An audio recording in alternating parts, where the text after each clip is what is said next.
a mass party like NUP nga delegates conference y'abantu bagwera mu tent yeji nga mulinga bali kulumbe olw'omwana omuto tent yeji 100 seater tent abantu 10 bokanga batu era wagirabye bino byenjogerako bya bulimba 100 seater tent mu delegates conference yewedde abantu beka muli bagambye bannange delegates conference kyere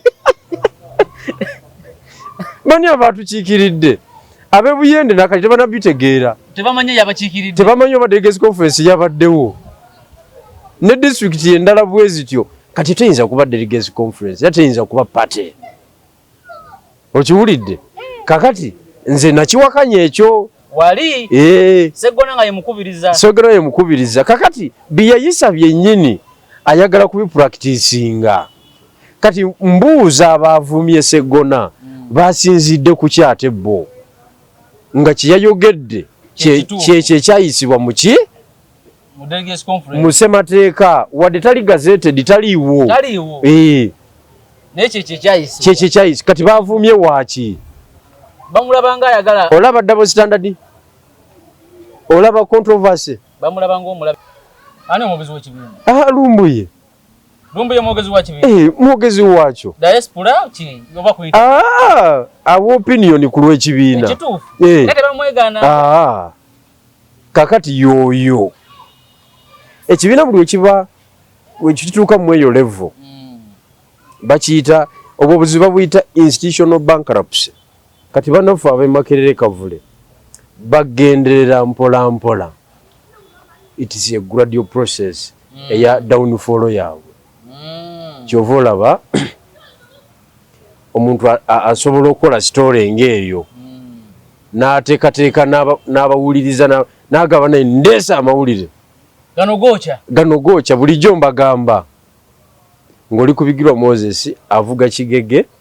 buli muntu gy'amanyi njivuga misana tuku oluusi ebeerako n'ebipande bya campaign okitegedde kakati gwe n'ogikwatanga drone era n'ogyobuulira abantu ng'oli ng'agamba nti b'obuulira basiru kyova olaba ocekinga comment section mu butambi bwobwo bavumye oli ne bamwogoloza ne babali ekisajja bulijjo tekirina magezi kitumaliranga obudde bwa bwereere tubuulire kiki kyeki ekirimu mu ekyo kale tumulabye atudde mu moroka mu drone nga bw'ogiyita kiki kyo kuba toyinza gabugambi nti otudde mu kati Kyagulanyi na drone 4 ezimuwerekera is it a crime nvuga kigege nkadde nzibu n'okugisasula sinagimalayo gye nagigula era akolagana n'abantu batamanyi kye baliko kyova olaba memba wa nuupu memba wa nuupu naye nze njagala okumutegeeza nti mu bantu baaba ajjako lo batasobola kuggusa yenze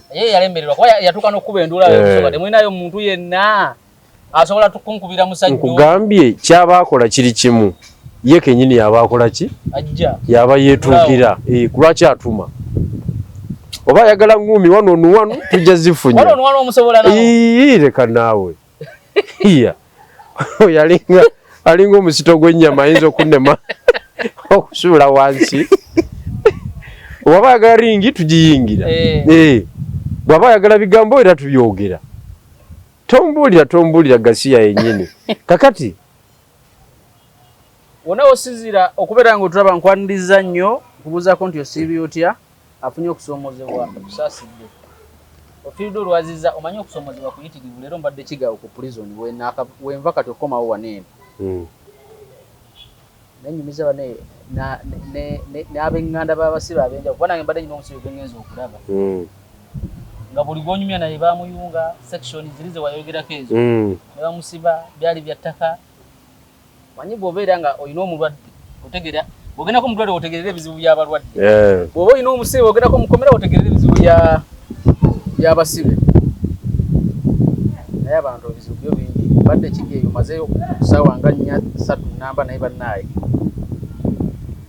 tugenda kutambula ne General Bijiro olwaleero agenda kukubuuzaako General Bijiro omunyumiza prison n'agamba bantu bakantwalayo emirundi 48 28 katuto naye mwe mwali public figure era nga bakutwala baba bakutya namu batukanga obudde naye waliwo abantu nga bamutekako emisango ne bamusiba ng'okuvaayo ayinza kuba Katonda abamu bo nga tagenda nakona mu kkooti. Bino bujulwabuuza abantu abatulaba abalungi abagoberezi b'omukutu guno MS Media mwebale nnyo mwebalire ddala. Ndi musanyufu okubeera wano nate kubanga bangi tebasobodde kukeesa olwaleero. Naddala ewaffe Kamuli twaluzinze chairman wa district Mwami Maxwell kuwembula Mugude. Mungu yamuyise mu mbeera etali nnungi, mu mbeera gye bayita nasty accident ey'omutawaana ennyo. Yagudde mu bbuutu ya Sinotruck teyavuddewo. Mungu amusaasire, Mungu amulamuze, amusonyiwe ebyamusobako. Y'omu ku bakulembeze abadde bategeerekeka nti ono mukulembeze nga we NRM naye nga wanjawulo.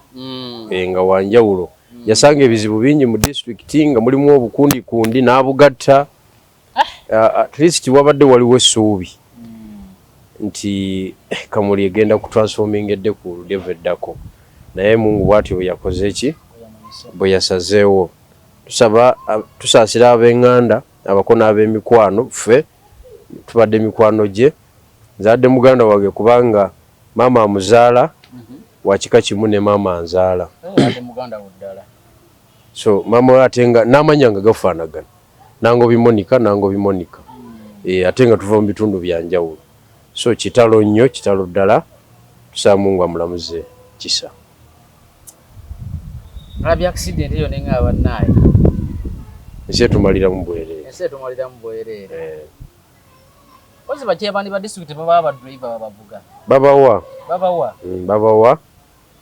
ne baba n'omusirikale. Naye kati nga bw'omanyi waliwo operations ezirina okukolebwa oluusi nga abakozi ba gavumenti amu n'obasuula. Waliwo wasiwasi gw'olina okukola ng'omukulembeze. Abakulu bonna abalala nabo beevuga mu time yaabwe. Kati ate emisala gijjanga egyo abadriver bawandiisaayo basi afuna gwawandiisaayo. Afuna gwawandiisa omusala ne gujja n'omusirikale kuba aba muntu mukulu nnyo mu district. Ye chief politician wa district. Naye nga bw'omanyi kisanja kino eky'emyaka 5 local government yesinze okukosebwa in terms of welfare. Tefunye byeyina kufuna era amaziga mangi nnyo wansi eyo. Sente ntini ddala. Local government yesinze okukosebwa mu bufunzi. Sente zigendayo ezisinga zisasula misaala egy'abakozi ba gavumenti ab'enjawulo. Era sente zisinga nali ne chairman wa district y'Emityana n'angamba sente ze bayita 95% zisasula misaala. Basomesa basawo abamu tebalina byebakola because tewali bikozesebwa. Naye ye ng'asasula. Naye ng'omusaala gujja. Era ne gaps mweziri ezeetaaga okujjuza mu departments ez'enjawulo. Era basobola n'okuzijjuza naye nga tebalina mirimu gye bagenda kukola. Manyi nadde ku mutimbagano. Simanyi oba gwadde ku mutimbagano eggulo wonna. Ovuga motoka kikaaki? Nze nvuga Kigege. Kigege efaanagana ne drone, si bwe kiri? Drone y'empya ya Kigege. Empya ya Kigege. Ne nyina bloga gwe nalabye nga akuta akafaananyi ati. Agamba wuno omusajja mumulaba. Ali mu drone ezimu kuziwamba abaana ewaffe e Kamuli. Kati mu statement erazeeko nga omusajja onoonya naye emyaka 6. Kati mulina nengana ese obujulwa naye tagenda. Alwaye ne babloga bene UP balumbuye emyaka 6. Nwanya n'omusajja emyaka kubanga waliwo ne statement lumbuye gyakola n'agamba nimwe abebusoga tewali omuntu alina maanya asobola kunkubira musajja oyo. Nwanye ndi mukulwala omuntu alina maanya asobola kunkubira musajja oyo. Mbona yaveewo tumuwone. Kale just imagine such a reckless statement. Okitegeera. No kakati obuntu bwenjogerako babulabyeko. Baba babukuwaddeko. Mbulabye kiro kya leero, kiro kya yesterday. kuba inafunidde time badde busy nnyo mu field eno wiiki yonna so nabulabye ekiro olwo bankubidde n'amasimu nga bagamba bandabyeko ne muhozi kaine rugaba CDF obutambi butambula nga bakulabyewa nga babadde mu kifo kyennyini kakati omanyi abantu njagala bategeera ebintu bino mu byobufuzi omuntu taggwa mulundi gumu institution a political party teggwa mulundi gumu nga bonna atemwa omusambya negwe kuba ennume y'ekigwo kiba guradio idea zikugwako olwala entalo ezitalina makulu okola accusation ku counter accusation oluzinga credibility entalo munda ziba teziggwamu it's a process kati bannaffe ab'Emakerere Kavule bagenderera mpola mpola it is a gradual process eya downfall yaabwe kyova olaba omuntu asobola okukola story ng'eyo n'ateekateeka n'abawuliriza n'agaba naye ndeesa amawulire gano gookya bulijjo mbagamba ng'oli kubigirwa Moses avuga kigege buli muntu gy'amanyi njivuga misana tuku oluusi ebeerako n'ebipande bya campaign okitegedde kakati gwe n'ogikwatanga drone era n'ogyobuulira abantu ng'oli ng'agamba nti b'obuulira basiru kyova olaba ocekinga comment section mu butambi bwobwo bavumye oli ne bamwogoloza ne babayo ekisajjale bulijjo tekirina magezi kitumaliranga obudde bwa bwereere tubuulire kiki kyeki ekirimu mu ekyo kale tumulabye atudde mu moroka mu drone nga bw'ogiyita kiki kyo kuba toyinza agambye nti otudde mu kati Kyagulanyi na drone 4 ezimuwerekera is it a crime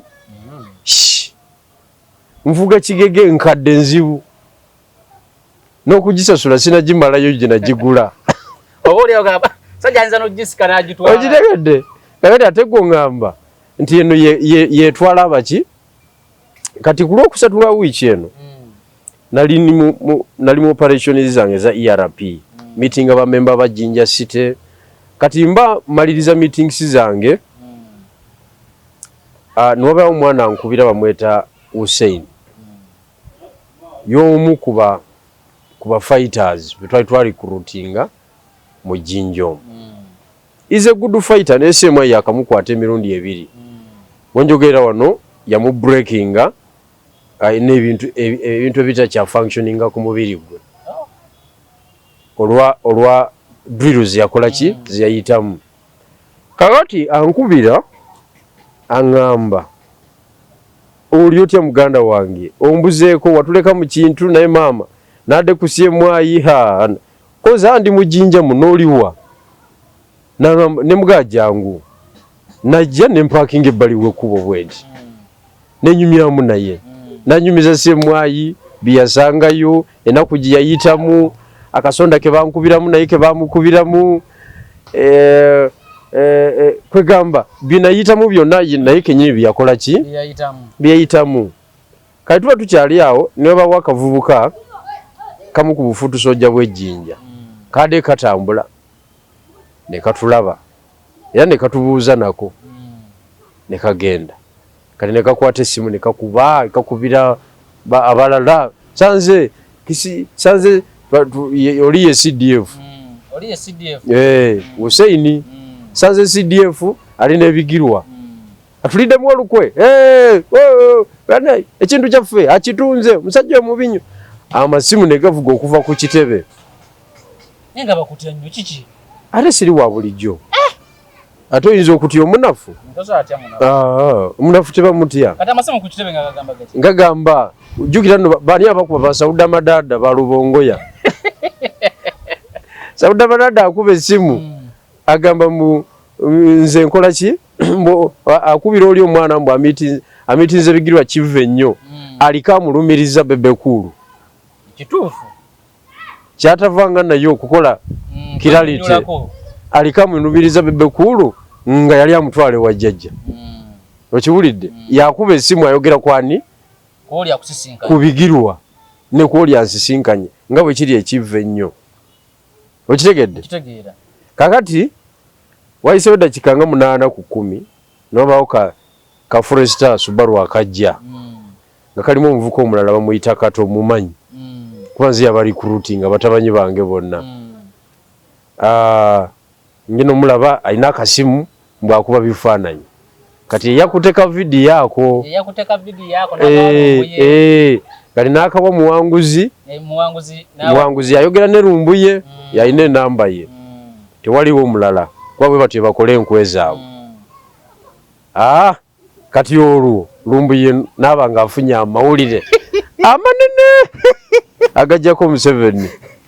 Ne Lumbuye talina mulamwa. Kyeva bakugambye nti institution egwa step by step. Kati omwogezi wa kibiina. Ani omwogezi wa kibiina?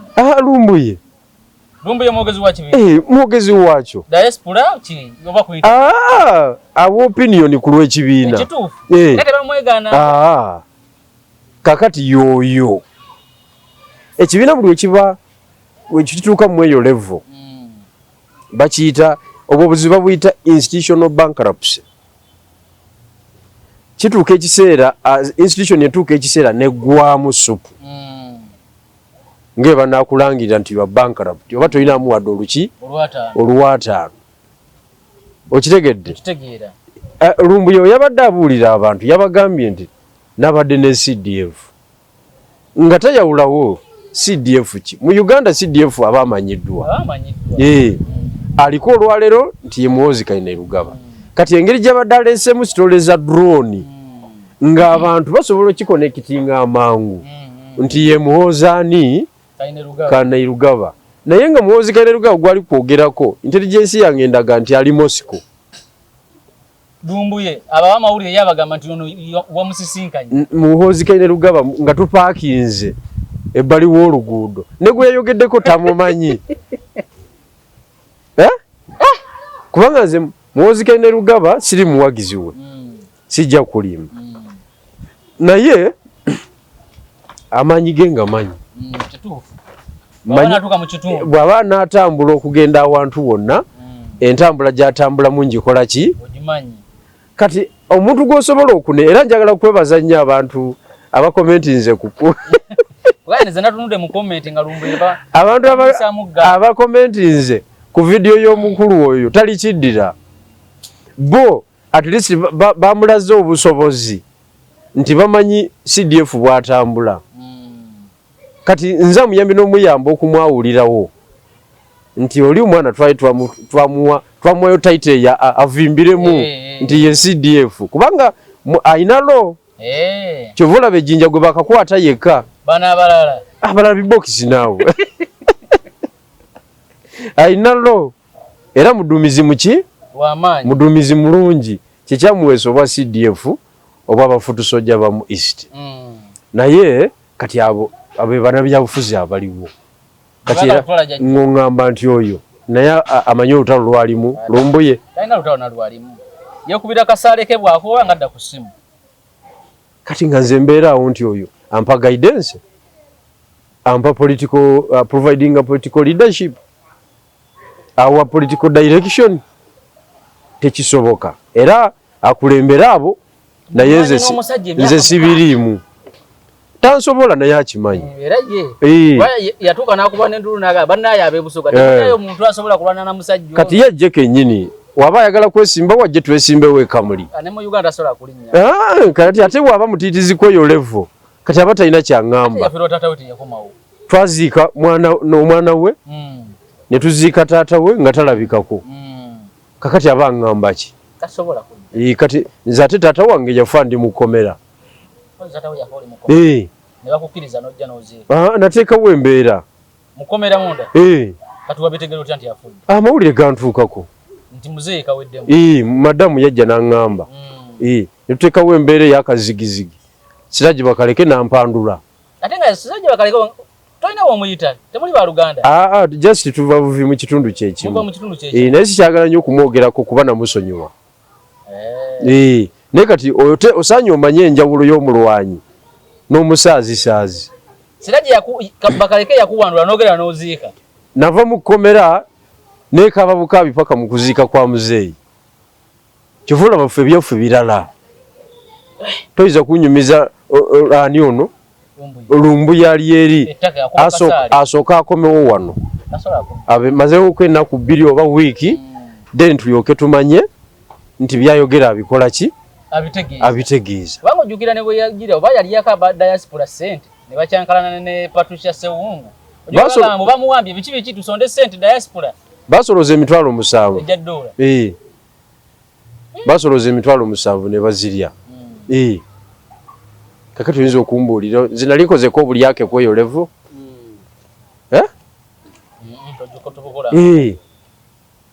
basoloza emitwalo 7 mwami Lumbuye tayinayo ka document ka poliisi konna nti oba bamuteera ku poliisi bondi oba court bail okitegedde mu nsi yonna kwegamba nti buli omu bweyebuuza nesibera kyalina amaanyi agajja alina essimu eri gyalagira ku buno si yono kati ate alina maanyi ki ngamba agajja n'ayogera okujjako okujja n'alaga obutategeera abo nayinza okuŋŋa nti alina amaanyi agali awo agakomandinga weebuzi era akolagana n'abantu batamanyi kye baliko kyova olaba memba wa nuupu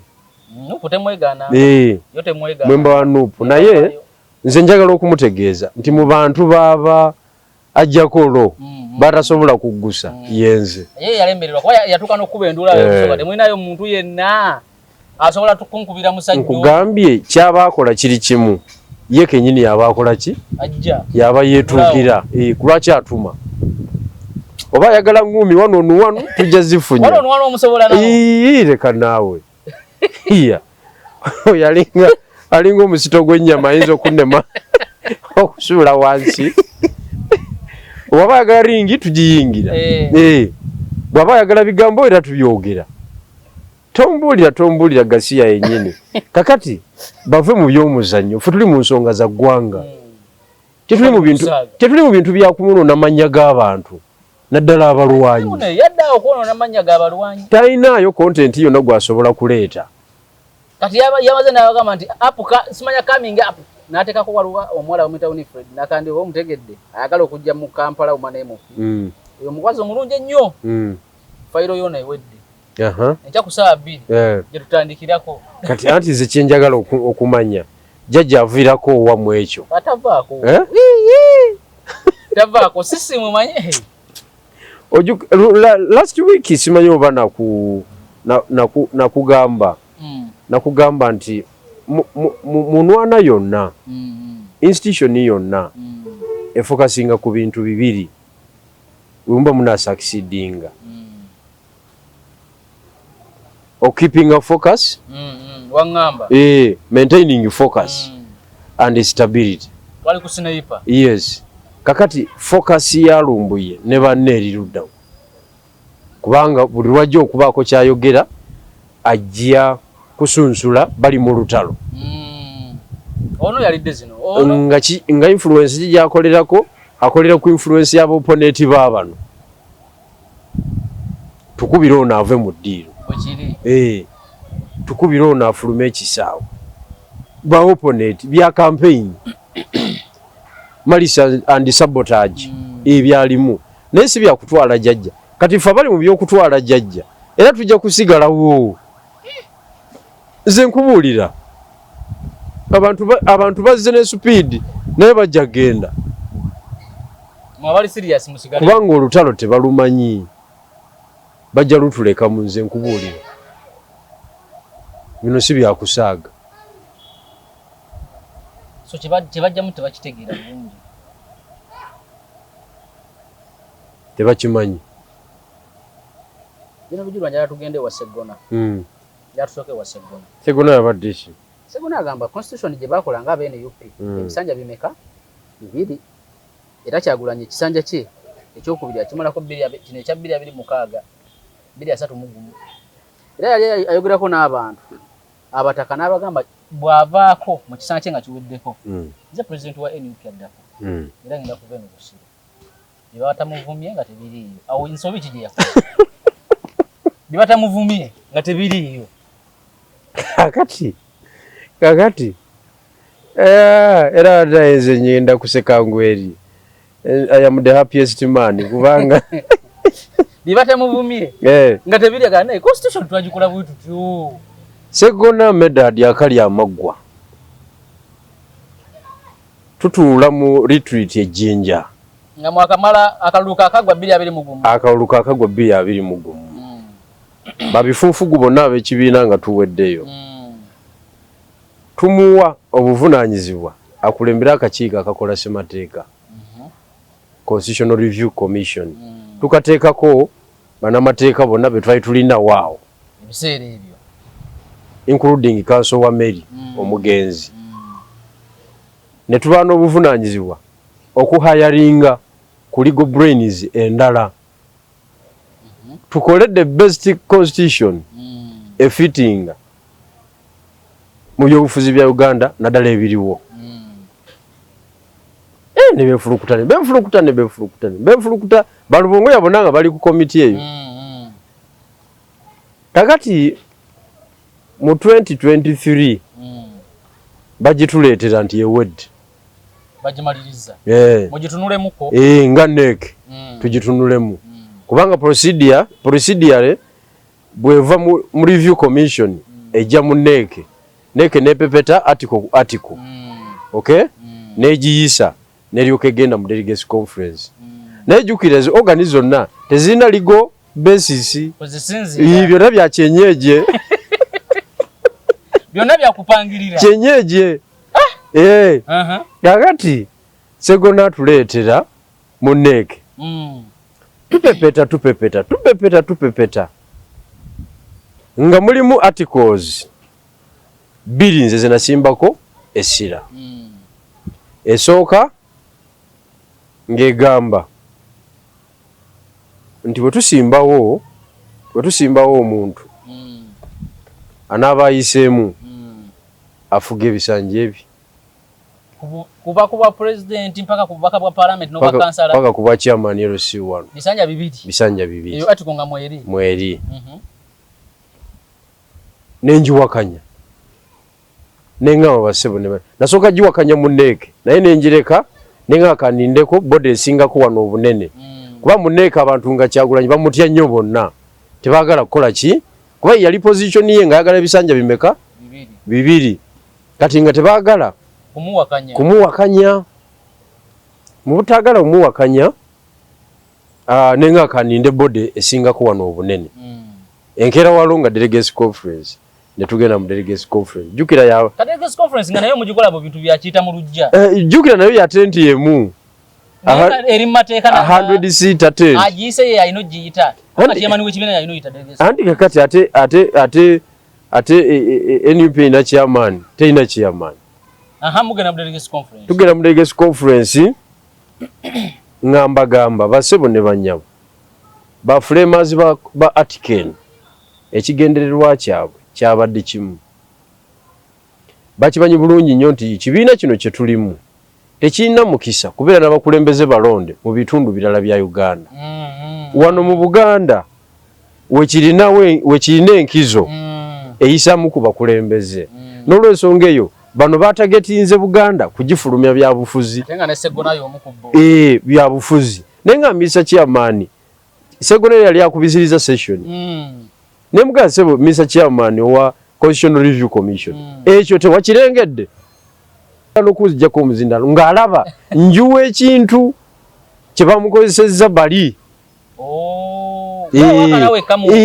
twali babiri Manjeri kye bakutika omubaka w'Ejjinja nembagamba basebo ne banyabo eyo article tejja kukola article efulumya Buganda ate Buganda ye besi y'ekintu kyaffe feri abantu tubembekereza bavembekereze wano tulina okuba n'abakulembeze nga bagumu nga banywevu kyemugamba every after 10 years tujja kuba tufulumya abakulembeze kisoboka kiti ekyo nembagamba nedda sebo kati nga bo baagala after 10 years mufulumye product gye muzimbi mulete abalala mulete ba Kyakayiga basigale nga babisa ne baliba bagiri batolanya abava mu Acholi banandala mafabya bavawa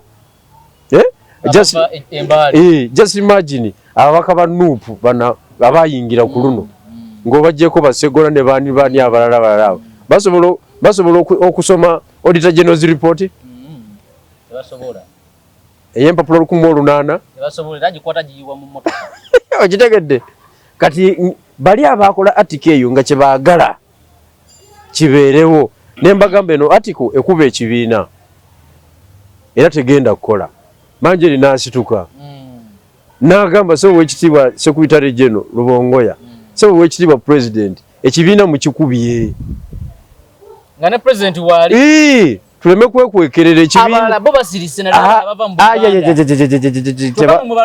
mu bati okuvamu ekigambo oyogera otya position President gyawagidde n'ogivaako mbu oyagala kutereeza Zakenga mukambwe muzibu Zakenga atute n'obudde okusoma ate nga bimanyi kakati netumaliriza delegates conference eyo netuyisa constitution nga kali akawairo kasigaddemu nga kasigaddemu twakuba akalulu nze nafuna obululu bubiri akange n'akamanjeeri obusigadde bugenda Honorable Oshabe Oshabe Nsamba Kasanda North ye yagamba sijja kulonda yali ibyamulemu okutegeera n'abigaana naga sijja kulonda kati nemumanya nti atuwagidde naye atidde omukulu omukola ki omutundula mu maaso abasigaddewo bonna abamu bawanikanga mikono ebiri bababale abamu ne bateekako n'amagulu bababale kakati article endala girisakanya nayo ye composition ya delegates conference ngegamba bamemba ba executive board bamemba ba NEC ba MP abayisemu ba chairman ba local government district abayisemu ne ba mayor ba town council n'abantu 5 President baba akoze ki alonze yenga yebwa abasazeewo bebalina okweta mutabami ne Secretary General naye anominatingayo nga bw'abasazeewo asobola okuyita abantu bonna ne bafuuka ba delegate agaaga bo beewaayo 5 mwete muli ku bino bya structure tutandikira ku kyalo gongolola semaki kyova olaba yaba delegates conference yawedde banga nze nebuuziza logic NUP gye yakozesezza eyalemereddwa DP gikozesa DP nemala mu delegates conference kumpi ennaku 4 NUP dakika ku dakika ngemaliriza anti kakati eri Democratic Party okitegedde ate no platform katuuti katuuti kano ino platform bagimanaginga mu ngeri yonna not like a party platform nga we tunagamba nti kati platform kwe tuwogerera eya WhatsApp ye platform gokiriza nyagirinnyako mu ngeri yo gyoba olabye bwekiri so ngenda kutuuka ku nsonga naye kamalayo article eri gye napinga article egaba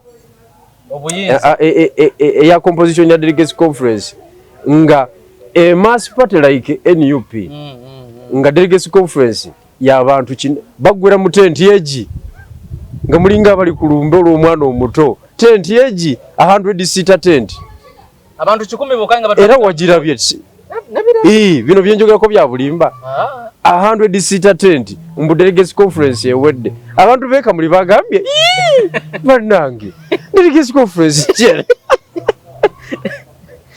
bani abantu kikiridde abebuyende nakati tebanabitegeera tebamanya yabakikiridde tebamanya oba delegates conference yabaddewo ne district endala bwezityo kati teyinza kuba delegates conference yateyinza kuba party okiwulidde kakati nze nakiwakanya ekyo wali Segona nga yemukubiriza kakati biyayisa byennyini ayagala kubipracticinga kati mbuuza abavumye Segona basinzidde ku kyate bo nga kiyayogedde kyayisibwa muki mu semateeka wadde tali gazetted taliiwo Neche kyayise kati bavumye waaki bamulaba nga ayagala olaba double standard olaba controversy bamulaba nga omulabe wa Kyagulanyi kati olaba ignorance of the highest order kati boyo article tebagimanyi kakati kyekyo kinakugamba nti tosobola kugaba kyotayina. You can't demand for democracy when you are not a Democrat. Kati njagala okutegeeza bwana Sekanjako nti NUP National Unity Platform okay yatuyiseeko awo era egenda mpola mpola eri kukikirira kati eri ku diminishing return kubanga gwe otugamba otya nti oyagala democracy Museveni is not a Democrat tukimanyi is a military man is a rebel leader okay is a hybrid dictator tukimanyi what about you gwayagala okujjawo oli biki okusinzira ku bikolebwa kubanga bw'otunuulira ku ye Burkina Faso eya Ibrahim Traore yakozinga ku ng'ejjawo elected president okay nga apinga elected president bye yali akola okay kati tuba tugamba ebyagobesa oli ddala kituufu wamugobera nsonga ntuufu gwe si byokola a demonstrating nti is for people nze ndi ku by'abantu era ebyamugisaawo byemenyemenye ekyo kye bayita leadership okitegedde so wano basaba democracy nga tebamanyi na definition ya democracy tebamanyi kitegeeza kubanga mu nteekateeka zaabwe tekirabika tekiriiwo bateekawo nomination ya ssaawa 2 ku position za executive board ennene 2 hours kasaza gwako ne baggalawo namakinga sure nti asafeguardinga position ezisookerwako batakanya nabo bakuba nayagala bo n'abafulumya n'abaza mu position endala nga chairman nyazo okiwulidde na kwegamba toyinza tugamba nti you a Democrats nga bwotyo bwozanya era njagala okutegeeza mu debate ya democracy abo tebali human rights tebagezangako okubateekamu omuzindaalo mu bakyogerako era amawulire gajja tukuba gatukoze bubi nnyo. Ate bannamateeka abasinga naddala ku abafuzi ab'okuntikko obalaba bannamateeka nebye bwanyumizako mu kusooka nti naawe mu mbeerayo mu kukyankalana nabo tebakuwa mukisa kwewozaako nontono yo but also other leaders bebaze bagoba mu mbeera nze mu keesi yange Mwami Kyagulanyi akola ruling amaliriza ebigambo bye atunula amaze okusomera cases biki bikyatunula Lubongo yamuwandikira kachiti naga don't give him a chance to speak okiwulidde kubanga batunulira body language y'abamemba bali mu lukiiko nga president byayogedde bikontana n'ebiri ku ground kati Lubongo yanasoma n'agamba bwe tu openinga floor for submission okay ebintu president byagala okuyisaawo tebiyitewo therefore tewali room for defense nakigala kakati ng'awandise kiiti lawyer musomesa wa constitutional law awandikira student we gwe yasomesanga nga ne student we ali mu ya 4 musemesite esembayo university kakati ng'ongamba nti bannamateeka abo abaawa but nalabye kye batuumye delegates conference nga tuba tujogerako nga n'abakulembeze bolaba abagundiivu abaludde mu byobufuzi nga bakutte obubaasa obutabo bwabwe amasimu basanyufu nnyo bagenda mu ttabamiruka kati bano abakulembeze abalala bo abanaddala bano abaludde mu byobufuzi bakuba bano bakyakayiga bino ebigenda amasomo NPB tebabiraba nti byandiba byakiyita mu lujja mbeera eri you see kyenjala okutegeeza mu Buganda nakizuula luvannyuma tebatumaliranga obudde bwabwerere temuli byabufuzi wano tewali byabufuzi lwakuba nti balina advantage emu nti bali geographically located well. Strategically located. Kwegamba media mweri mu Buganda. Engeri nti abazungu batuukira wano abaleeta bino ebya democracy bye tulimu. Basangawo Ssekabaka,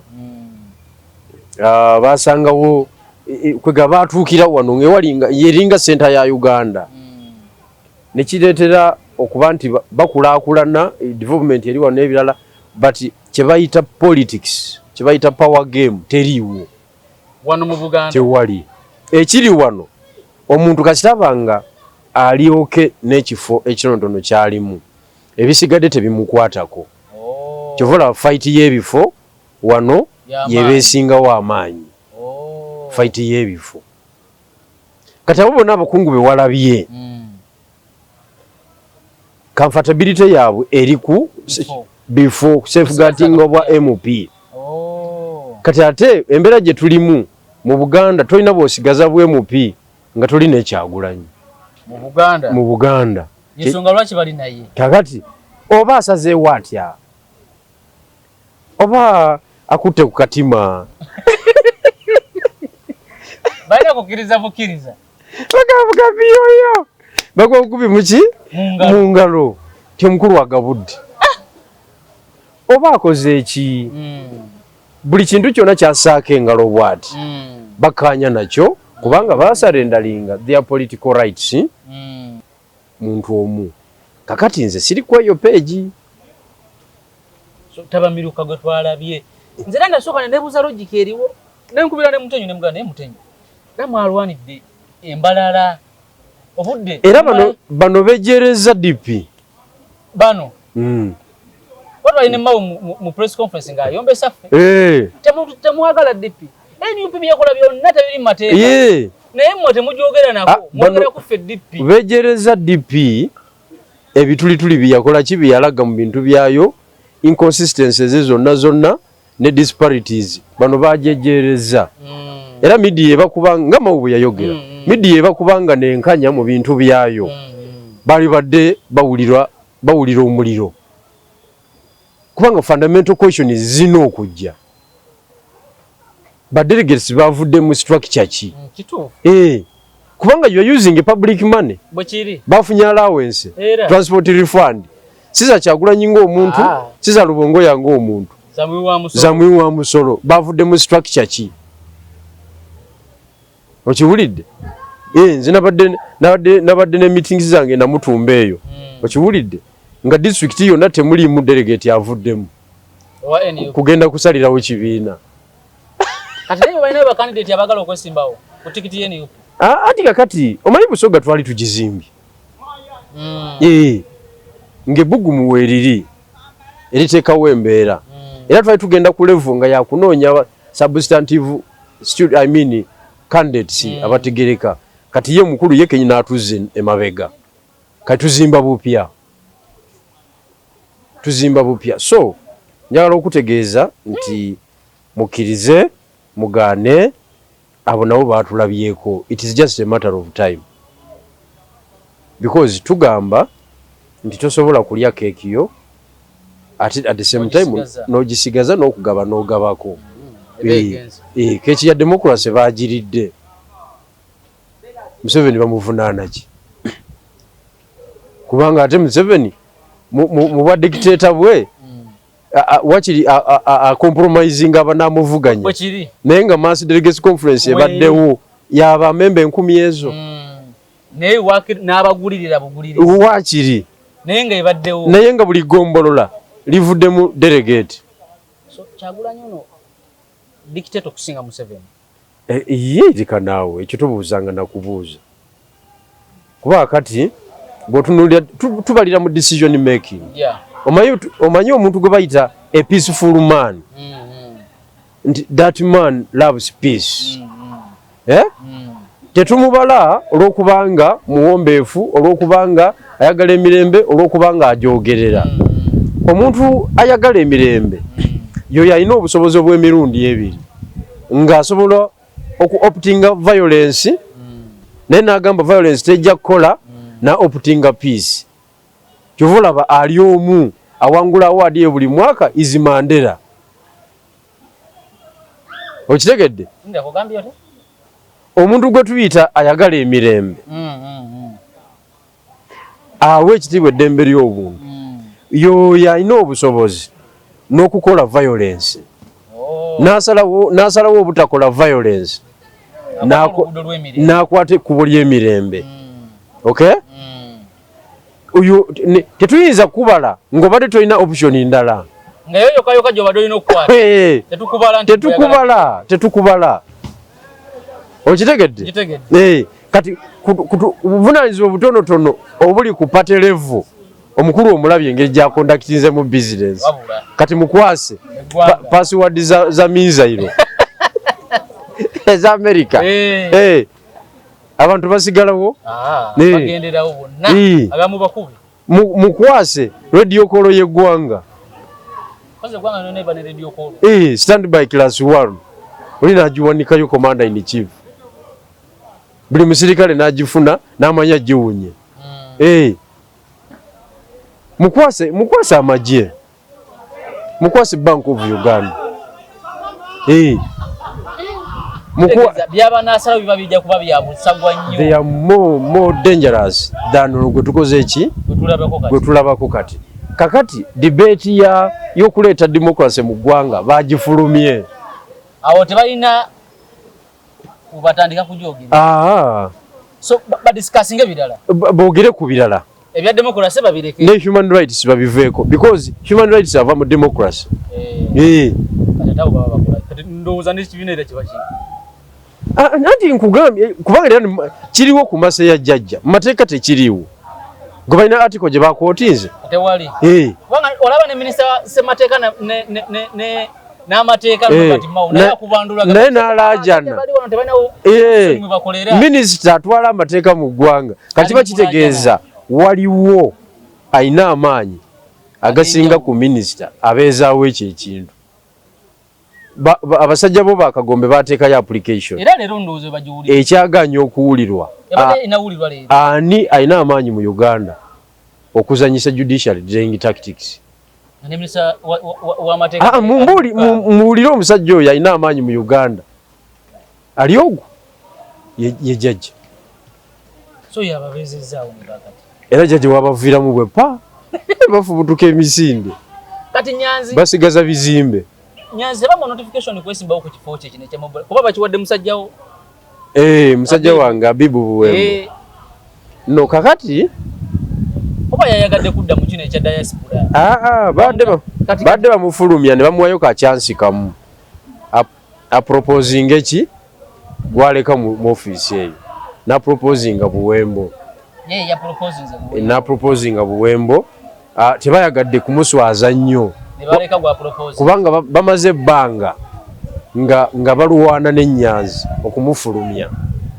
Kati chairman Nyanzi ne bamusindika mu diplomacy ku diplomatic mission nga Minister of Foreign Affairs. Kakati awo tugendera ku level egamba nti katubateeke ku minzaani bombi. General Kaguta Museveni yatuwa Jeje Odongo musajja wa Kazigo. Bw'otunuulira Jeje Odongo nga atuuse mu conferences ezewabweru ez'amaanyi ng'ensi endala ziweereza abasajja abali superb aboogera oluzungu olulinga etabbu abakuba amasuuti ne gabatuulako. Okiwulidde? Secretary of State wa America omanyi bwafaanana anti yabeeranga Foreign Affairs Minister. Okitegedde? Abasajja abeegolodde abamanyi ensi bw'etambula abakugu mu nkolagana y'ensi n'amawanga amalala. Jjajja yatuweereza ani? Jeje Odongo. Chairman Nyanzi ye yaweerezeddwa okuva mu NUP agende akiikirire mu international relation and diplomacy. Waliwo enjawulo wakati wa General Museveni ne Oweekitiibwa Kyagulanyi Ssentamu. Zinjagala omuntu ku layini wanambuulire. Abantu bulijjo mwegeziwaza nnyo ne mwefuula mule. Naye kituufu kiri nti ekya delegates conference ya NUP kyamazeemu abantu nze njagala abantu bambuulire wano in terms of decision making waliwo enjawulo. Kubanga in my opinion Jeje Odongo tafitinga kubeera Foreign Affairs Minister. In my opinion Nyanzi Robert Nyanzi Fred Ssentamu tafitinga kwandolinga international issues. Chairman Nyanzi wa informal sector is a foot soldier. Kati omuntu yenna amuteeka mu foreign mission aba ine ekifiriza kyazanye eri eggwanga. Kati nga nze nziramu ebyo. Nze njagala omuntu anchallenging wano. Omuntu anchallenging wano. Okujjako nga batugamba wabweru w'eggwanga tebalinayo foreign mission n'emu gye batambuza. Bwe bava wano nga bagenda mu America nga bayita bana Uganda abali awo nga boogera nako banywa obusera banywa caayi waabwe balya ebigaati by'omu America nga bagamba tubimaze. Okujjako nga kyekyo mission ezijjako gavumenti mission enkwe abazungu ze bakola ezisuula amawanga tewali mulimu. Tewali mulimu awo nze nkubuulira. Tabamirukono yayongedde obbambula tebaliwo. They don't exist. Legally they don't exist and politically they don't. Just nti bakyalina chance emu nti time yaabwe tenatuuka butuusi. Naye nga bali ku exit bafuluma. Ate nkulayirira bagenda tulekawo wano politically. Nze nkubuulira. Kati bana abasajja n'abakazi omanyi era nadde ndaba Nambozi over the week. Bagizegizaawo n'agamba nga alina gwali mu kwetwalamu naye awo mu constituency. Wabanga olowooza tebanjagala nze kansimbe layini yange Nambozi yayogera. Naawe gwolowooza nti bakwagala naawe simba layini yo. Nambozi yafunye atumukago olinga ali mu bantu agala. Nambozi nga bagamba ebyo kati ne Nambozi mu constituency bakulaga bamuguba. Genda tukola ki? Baba yayogerako era n'abatuuze abeeyo n'abagamba kali yange bali bagitwala size nalaba George Musisa sese tukokuva wano agende eyo gy'alaga. Ne bye bamuyisaamu n'abalonzi naki akulaga nti era akyali ku NUP akyanywereddeko yeetaaga kaadi akomye omubaka wa parliament. Anti baagana okuzannya politics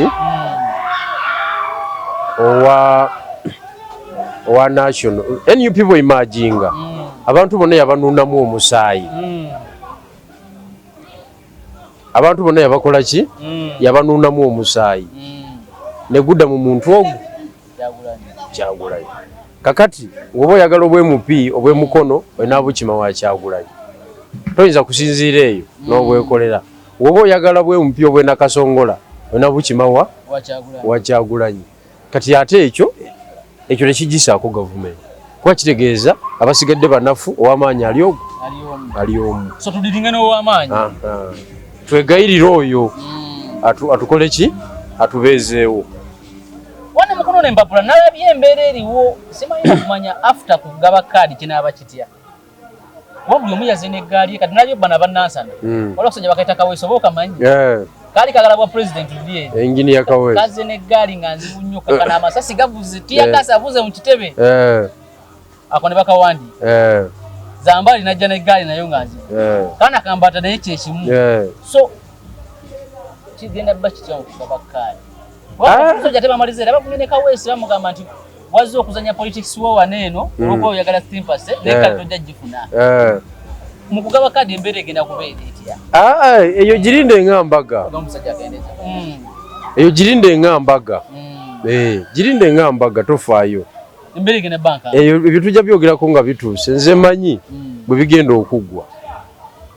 Bulungi nnyo. Naye tebogera namwe bajja banoonya mu tekanaawo.